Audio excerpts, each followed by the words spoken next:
Hello dear student मैं आपलोक मानसारी मैं आज तुम्हालोकर लगत 15 दिनिया सहिकन समल क्लास 6 आज इंग्लिश पार्ट तुम्हालोकर लगत आलोचना करिम और इंग्लिशर प्रश्न उत्तर मैं तुम्हालोকক करि दिबोलै चेष्टा करिम और तुम्हालोके प्रथমৰ পৰা শেষলৈকে সম্পূर्ण ভিডিও চাবা और लगत तुम्हालोके बही और कलम उलियाई लबा और बस्तु এটা लिखि जाबा।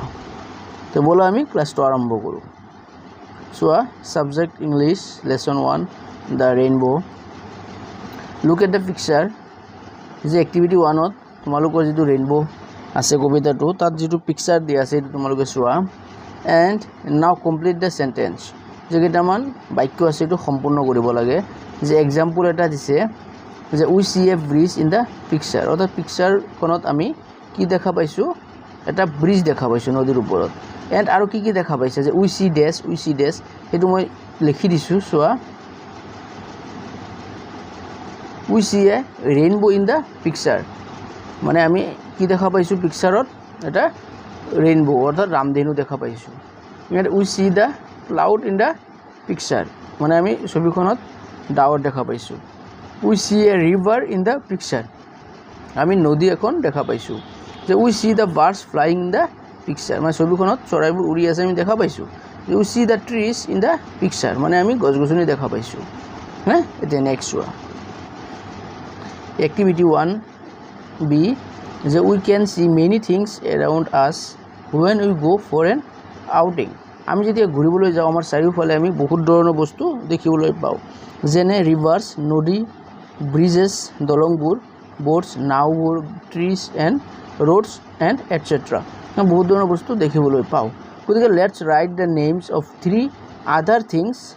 That we know about or see in the nature आमी प्रकृति देखा और 3टा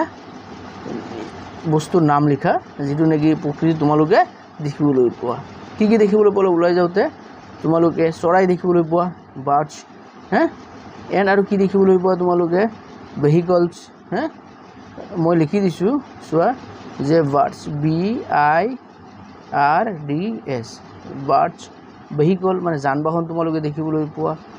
VEHICLES भेहिकल्स हाँ तुम्हालोকৰ लगলৈ लिखि जाबा। कारण 3 नम्बर लिखिबा जे एनिमेल्स आमी जीव जन्तु देखिबोलै पाओ हाँ ANIMALS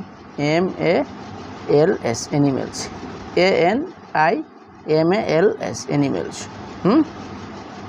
नेक्स्ट 2 नम्बर एक्टिविटी चुआ 2 चुआ जे let's read the poem the rainbow first loudly and then silently जोरे पढ़ा और लाहे लाहे पढ़ा हाँ पढ़ार पिছত जे now see if the 3 words written in the activity 1 above are also there in the poem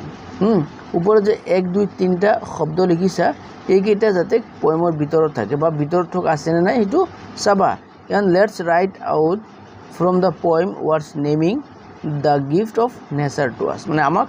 নেচারে দিয়া যিবোৰ গিফট দিছে সেইবোৰ কোন কেইটা নাম আছে কবিতাৰ ভিতৰত হেতু লিখিব লাগে কি আছে হ্যাঁ। চোৱা মই লিখি দিছো और तुम्हालोके बही उलियाई लिखि लबा जे मैं कि लिखिछु जे rainbow rivers seas clouds sky trees and earth এইবোৰ মানে কবিতাত আছে এইটো আমাক প্ৰকৃতিয়ে দিছে মানে আমি নিজে বনাব পৰা নাই হ্যাঁ এইকেইটা লিখি লোৱা। আৰু 3 নম্বৰ एक्टिविटी চোৱা যে let's recite the poem the rainbow twice or 3 times when we read aloud or recite the poem আমি যদি কবিতাটো পঢ়িম জোৰে জোৰে তেতিয়া কি উই ফাইন্ড সাম ওয়াৰ্ডস আমি কেইটামান শব্দ বিচাৰি উলিয়াব পাৰিম that end with the same sound মানে শব্দটোৰ লাষ্টৰ যেটো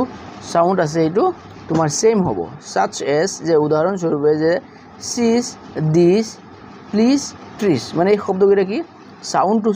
মই যেনেকৈ পঢ়িছো যে লাষ্টত সেম শুনা গৈছে और such words are called rhyming words माने तेनेके यदि साउंड मिली जाए हेतुक rhyming words बुली कोआ है। जे write the words that rhyme with the following words माने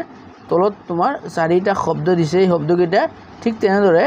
जे rhyming word तुम्हालोके लिखिब लागे हाँ सेल कि लिखिबा फार कि लिखिबा चुआ मैं लिखि दिछु तुम्हालोके लिखि लोआ और माने पढ़िबा सेल मेल फार स्टार বা কাৰ লিখিব পাৰা তোমালোকে প্ৰিটি পিটি বা তোমালোকে সিটি লিখিব পাৰা স্কাই মই কি লিখিছোঁ ক্ৰাই আৰু বাই লিখিব পাৰা মানে এইবোৰ কি লাষ্টত যিটো সাউন্ড ওলাইছে এই সাউন্ডটো তোমাৰ সেম হৈছে আৰু সেই তেনেকুৱা শব্দবোৰক ইংৰাজীত ৰাইমিং ওয়াৰ্ডস বুলি কোৱা হয় এতিয়া নেক্সট চোৱা activity 4 is a let's read aloud the words given below and make pairs of the words মানে কি কৈছে এই বাকচত যিবোৰ শব্দ দিছে সেইবোৰ তুমি জোৰে পঢ়াৰ পিছত পেয়াৰ বনাব লাগে মানে কোন কেইটা শব্দ এটা আনটোৰ লগত মিলি গৈছে and that rhyme with each other মানে প্ৰত্যেকটাৰ লগত ৰাইম মিলিছে মানে উচ্চাৰণ যে লাষ্টত যিটো সাউন্ড হেতু মিলিছে হেতু ৰাইমিং ওয়ার্ড তোমালোক আগতে পাইছা যে then add another rhyming words মানে আৰু এটা শব্দ তুমি যোগ কৰিবা যে ইউ নো তুমি জানা যে টু ইচ পেয়াৰ মানে এইটো পেয়াৰৰ লগত বা এইটো মিলনৰ লগত যাতে আৰু এটা শব্দ ৰাইমিং ওয়াৰ্ডস তুমি নিজে লিখিব পাৰা চোৱা যে ইয়াত বোৰ্ড আছে চোৱা ইয়াত কি আছে এইটোৰ লগত মিলা যদি তুমি এবাৰ জোৰে পঢ়া তেতিয়া গম পাই যাবা boat river ship sail cloud sky nail proud coat fly ever clip এটা যেনেকে তুমি বাৰে বাৰে এটো পঢ়িবা তাৰ মিল চাবা ইয়াত সো বোৰ্ড টু এ কোট যেটো আছে এটোৰ লগত পেয়াৰ অৰ্থাৎ মিলি গৈছে ৰাইমিং ওয়াৰ্ডৰ নিচিনা এই ৰিভাৰ এভাৰ তাৰ পিছত শিপ ক্লিপ মিলিছে হয়নে সেল নেল এইটো পেয়াৰ মিলিছে তাৰ পিছত ক্লাউড প্ৰাউড স্কাই ফ্লাই এইকেইটা পেয়াৰ ইয়াত 12টা শব্দ আছে আৰু 12টাৰ তোমাৰ 6টা এই 6টাৰ লগত মিল আছে গতিকে তুমি এই দুটা লিখিবা লিখাৰ আৰু এটা শব্দ তুমি লিখিব লাগিব মই লিখি দিছো তোমালোকে চোৱা মই প্ৰথমতে কি কৰিছো এই পেয়াৰ কেইটা লিখিছো যে boat coat river ever ship clip sail nail cloud proud তেনেকে তাৰ পিছত কি কৰিছো চোৱা মই যেটো লিখি দিছো যে বোট কোট হেতুৰ লগত আৰু এটা ৰাইমিং ওয়াৰ্ড থ্ৰট ৰিভাৰ হেতু হ'ল ক্লেভাৰ শিপ ক্লিপ হেতু তোমাৰ ইয়াত দিয়া আছিল পেয়াৰ আৰু হেতুৰ লগত এটা লগাই দিছো কি এটো স্লিপ সেল নেল এটোৰ লগত কি হয় টেল ক্লাউড প্ৰাউড তাৰ পিছত আৰু এটা লাউড এটো হ'ল নতুনকে এড কৰা ঠিক আছে তাৰ পিছত চোৱা স্কাই ফ্লাই এটো তাত দিছে পেয়াৰটো দিছিলে যে স্কাই ফ্লাই আৰু এটোৰ আৰু এটা লিখিছো কি বাই এটো রাইমিং ওয়ার্ড ঠিক আছে বুজি পাইছা নে যদি বুজি পাইছা তে কমেন্ট কৰি জনাবা আৰু নবুজিলেও কমেন্ট কৰি জনাবা আৰু আৰু যদি ভাল লাগে লাইক কৰি দিবা আৰু যদি কোনোবাই সাবস্ক্ৰাইব কৰা নাই কাইন্ডলি সাবস্ক্ৰাইব কৰি দিবা এতিয়া 5 নম্বৰটো চোৱা কি কৈছে যে let's read the following lines given from the poem the rainbow যে ৰেইনবো কবিতাখনত কেইটামান লাইন দিয়া আছে এই লাইন কেইটা ইয়াত দিছে তোমালোকে পঢ়া যে boat sail on the rivers মানে নদীত নাও চলে and ship sail on the seas সাগৰত পানী জাহাজ চলে এতিয়া কি কৈছে all the underline words above are naming words মানে যিবোৰ আন্ডাৰলাইন কৰা আছে চোৱা মানে তলত দাগ দিছে বোট ৰিভাৰ্স শিপস সিজ এইকেইটা কি নেমিং ওয়াৰ্ডস অৰ্থাৎ নাম বুজাইছে এইকেইটা শব্দই such a word মানে এনেকুৱা শব্দবোৰ use as the name of a person place অৰ্থাৎ এজন মানুহৰ নাম বুজাইছে বা জেগাৰ নাম বুজাইছে অৰ থিং বা কিবা এটা বস্তুৰ নাম বুজাইছে যে ইজ কল্ড এ নাউন মানে যদি কিবা এটা নাম বুজাইছে অর্থাৎ মানুহৰ ব্যক্তিৰ বা কোনো এটা জেগাৰ নাম বুজাইছে বা কিবা এটা বস্তুৰ নাম বুজোৱা যিবোৰ শব্দ ব্যৱহাৰ কৰা হয় এই শব্দবোৰক ইংৰাজীত নাউন বুলি কোৱা হয় তাৰ পিছত চোৱা আৰু এটা লাইন দিছে কবিতাৰ পৰা উঠাই দিছে চোৱা যে there are bridges on the rivers as pretty as you please চোৱা ইউ তাত আন্ডাৰলাইন কৰা আছে the word you is used in place of reader of the poem or a person মানে এজন মানুহ বা কবিতাটো পঢ়া যিটো ৰিডাৰ আছে কবিতাটো যোনে পঢ়িছে তাক বুজাইছে U such a word used instead of a naming word মানে এইটো এটা নাম যত বুজাব লাগিছিল তাত সেই নামৰ জায়গাত কি কৰিছে ইউ বহাইছে অৰ নাউন গতিকে নাউন যত নাম বুজোৱা এটা শব্দৰ ঠাইত বেলেগ এটা শব্দ ব্যৱহাৰ কৰা হয় সেই শব্দটো কি কোৱা হয় ইজ কল্ড এ প্ৰনাউন সেইটো প্ৰনাউন বোলা হয় ইংৰাজীত পিছলৈ আৰু ভালদৰে বুজি পাবা হা এতিয়া মই তোমালোকক চমুকৈ বুজাইছোঁ সো সি নম্বৰটো চোৱা বাট ক্লাউডছ ডেট আৰু এটা লাইন উঠাই দিছে যে but clouds that sail across the sky are prettier far than this ইয়াত চোৱা আণ্ডাৰলাইন কৰিছে প্ৰিটিয়াৰ শব্দ এই প্ৰিটিয়াৰ শব্দটোৱে কি বুজাইছে হা যে সেই ক্লাউডছ অৰ্থাৎ তোমাৰ এই আকাশত থকা যি ডাৱৰ চলাচল কৰিছে সেইটো কেনেকুৱা ভাল লাগিছে বা কেনেকুৱা লাগিছে সেইটোৰ কি বুজাইছে ডেছক্ৰাইব কৰিছে অৰ্থাৎ তাৰ বিশদ বুজাইছে যে the words prettier is this line and pretty in the earlier line are describing words অৰ্থাৎ তোমাৰ প্ৰিটি ভাল লগা ধুনীয়া যিটো বুজাইছে সেই বস্তুটোক প্ৰিটিয়াৰ হিচাপে বুজাইছে যে a word that describes a person or a thing is called মানে কি কৈছে এটা শব্দই যেতিয়া এজন পাৰ্চন বা কিবা এটা বস্তুৰ ডেছক্ৰাইব কৰে অৰ্থাৎ তাৰ বিশেষত্ব তাৰ গুণ সেইটো উলিয়াই দিয়ে বা বুজায় সেই শব্দটো কি বোলা হয় এন এডজেক্টিভ সেইটোক এডজেক্টিভ বোলা হয় যিটো অসমীয়াত বিশেষণ বুলি কয় তাৰপিছত ডি নম্বৰ চোৱা কি কৈছে যে এন ৱিলছ আৰু এটা লাইন এইটো কবিতাৰ যে and builds a road from earth to sky is prettier far than this ইয়াত চোৱা ইজ যি শব্দটো দিছে আৰু বিল্ডছ এটা আণ্ডাৰলাইন কৰা আছে এই দুটা শব্দ যে each of the underline words express an action মানে কাৰ্য কৰা বুজাইছে অৰ্থাৎ ৰোডটো বনোৱা বুজাইছে ইজ প্ৰিটিয়াৰ মানে বস্তু সৌন্দৰ্য আকাশখন সৌন্দৰ্য কৰিছে হে সেইটো কৰা বুজাইছে যে বাট অৰ ডুইং ৱাৰ্ড অৰ্থাৎ কাম কৰা কাৰ্য কৰা যিবোৰ শব্দ বুজায় সেইবোৰ কৰ্তা অসমীয়াত কৰ্তা বুলি কোৱা হয় আৰু ইংলিছত ভাৰ্ব বুলি কোৱা হয় কি কোৱা হয় ভাৰ্ব VERB ভাৰ্ব হে তাৰপিছত চোৱা now let's find other words in the poem মানে কবিতাৰ পৰা আৰু বেলেগ শব্দ বিচাৰি উলিওৱা or that we know belonging to the different words classes মানে আমি যিবোৰ ক্লাছত শব্দ পোৱা যায় সেইবোৰ তোমালোকে ব্যৱহাৰ কৰিব পাৰা and write the them in the table below' মানে তোমালোকে টেবুলত সেই শব্দবোৰ ভৰোৱা কেনেকৈ ভৰাবা যে চোৱা নাউন নাউন নাম বুজোৱা যিবোৰ শব্দ আছে ইয়াত লিখিবা প্ৰনাউন যিবোৰ বুজাইছে ইয়াত লিখিবা এইটো ঘৰত এডজেক্টিভ অৰ্থাৎ বিশেষণ যিটো বুজাইছে বিশেষত্ব গুণ ইয়াত লিখিবা ভাৰ্ব যিটো কাৰ্যকৰ সেইটো ইয়াত লিখিবা চোৱা মই শব্দবোৰ এই ভাগ ভাগ কৰি মই বাকচত লিখি দিছোঁ তোমালোকে চোৱা যিটো এই টেবুল বা বক্স বনাই দিছোঁ তাত নাউন শব্দ কি কি আছে rainbow river ship boat sea cloud road art etcetera এইবোৰ নাউন নাম বুজাইছে তাৰপিছত প্ৰনাউন যে you she he this that it মানে এইবোৰ প্ৰনাউন মানে তোমাৰ নাম বুজোৱাৰ ঠাইত এইটো ব্যৱহাৰ হৈছে adjective pretty good beautiful bad etcetera এইবোৰ কি হ'ব তোমাৰ এডজেক্টিভ হ'ব অৰ্থাৎ বিশেষত্ব বুজাইছে কিবা এটা ভাল বুজাইছে গুণ বুজাইছে হে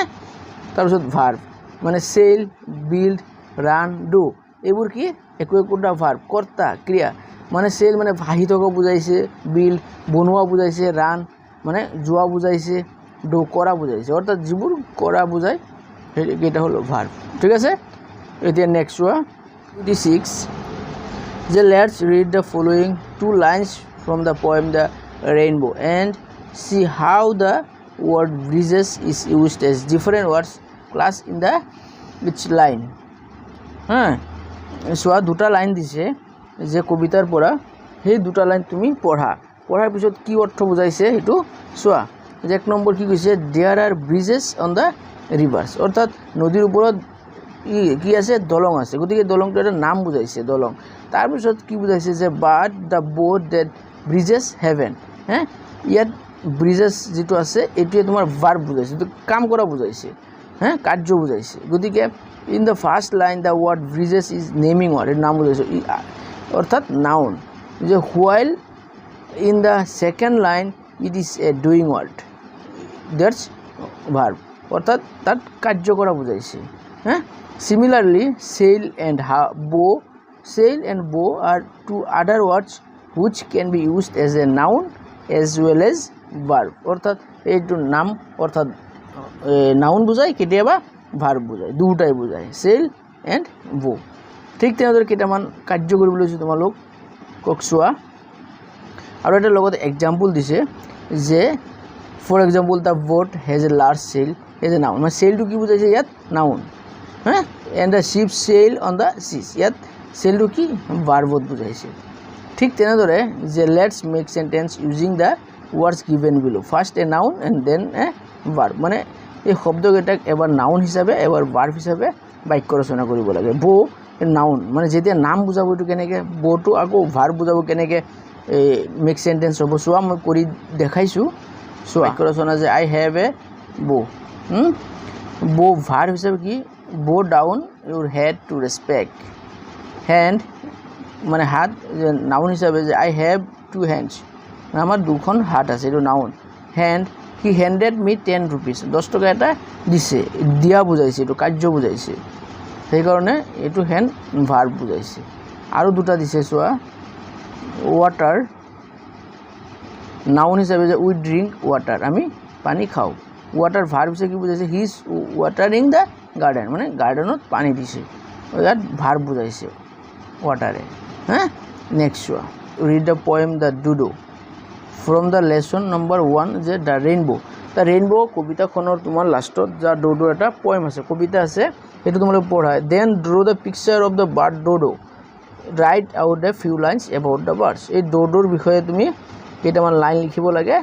আৰু তাৰ ছবিখন ইয়াত তোমালোকে আঁকিবা আৰু লাইন কেইটা মই লিখি দিছোঁ চোৱা দ্য ডোডোজ ৱেৰ লাৰ্জ বাৰ্ডছ মানে ডোডোবোৰ তোমাৰ এই ডাঙৰ চৰাই আছিলে ডেট কুড নট ফ্লাই মানে সেই চৰাইবোৰ উৰিব পৰা নাছিল they lived on the island of Mauritius দ্বীপত বাস কৰিছিল হা দে হেড মানে তেখেতৰ আছিল লাৰ্জ ডাঙৰ হুক বিক্স মানে ঠোঁটটো আছিলে কেনেকুৱা হুক বেকা আছিলে they are no' longer on the earth now বৰ্তমান দে হেভ বিকাম এক্সটিং মানে সেই চৰাইবোৰ বিলুপ্ত প্ৰাণীত পৰি গ'ল এতিয়া মানে নাই গতিকে আজি যিটো মই তোমালোকক ক্লাছ কৰিছোঁ তোমালোকে বুজি পাইছা বুলি আশা কৰিছোঁ গতিকে নেক্সট ক্লাছ পাবলৈ মোৰ চেনেলটো কাইণ্ডলি ছাবস্ক্ৰাইব কৰি দিয়া আৰু লাইক আৰু এটা শ্বেয়াৰ কৰি দিবা আজি ইমানতে সামৰিলোঁ ধন্যবাদ।